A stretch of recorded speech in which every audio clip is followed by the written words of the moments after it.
This new facility is hugely exciting. It's a world-leading facility because we're going to be opening one of the 2 national proton beam services for the country. Hugely important if you're a family with a young child who needs this treatment, that you don't have to uproot your whole family and go abroad.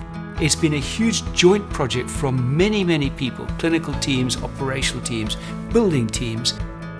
At the very start of the project, the management take the time to explain and brief all the staff that this project was a special project because it saved life, and he really focused everybody that we had to deliver in time. For Bouygues, constructing this proton beam therapy unit in this area of London brought several challenges. All PBT projects across the world, this construction happens at ground floor. Here the trust has decided to put this proton beam therapy 6 floors downstairs. So we had to do this massive excavation in the middle of London, in the congested area, close to highways, close to the party wall, near the Northern Line tube. We were 10 meters away from one of the tubes. We didn't have a proper logistic platform just adjacent to the site, so we had to build one above our site. 400 square meter platform, which is actually the final ground floor slab built on temporary columns, so that we dig below and would provide logistical access, so for storage, for delivery. My role is to make the thing happen on site with the workers. Is to prepare a team, review the method, review the planning, the budget, and make sure I can do it. The excavation was a challenge to excavate 1,000 cubic meters of soil every day. It's around 120 lorries, so it's 1 lorry every 7 minutes. To support the retaining wall, we had to install very large section of steel strutting. And the strutting design was a difficult challenge due to the shape of the excavation itself. And after that we started the basement foundation of the PBT. 35 tons of steel to be installed per day. We had all the manpower from Bouygues UK, all the supervision, and with the combination of Bouygues TP and the skill of construction, we had a good result.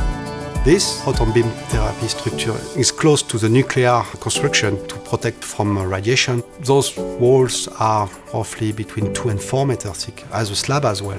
And they contain lots of conduits for the process of the therapy. So there is between 7 and 8 kilometers of embedded conduits in the concrete. So now we have to prepare the access for the massive crane coming, the 750-ton crane, for the main delivery, the cyclotron. Protons are charged particles produced from a particle accelerator, and in our case, from our cyclotron. The cyclotron is on a 400-mile journey, starting in Germany and finishing here in London. I've been brought on board on the project to ensure the coordination between Vaillant and Bouygues UK activity. We are running smoothly. As a lot of people will tell you in the construction industry, it's all about communication. Our tower crane can lift up to 12 tons. The one we're installing at the moment, the 750-ton mobile crane, will lift the cyclotron, which is about 90 tons. That crane coming onto the ground floor slab is a challenge in itself, because you would never design a building to allow for such loadings. So we've had a lot of work into designing it to make it work. Its outrigger must be positioned on the columns below with an accuracy of 10 centimeters. If we fail to comply with that, the columns will not bring those loads down to the raft 28 meters below. The cyclotron should arrive on site around 2 AM. We'll open the gates, park it on the pit lane and wait until 8 o'clock. Then we will start unpacking the cyclotron and the pole caps, because they come in massive steel frame encasement, make sure it's well protected during transport.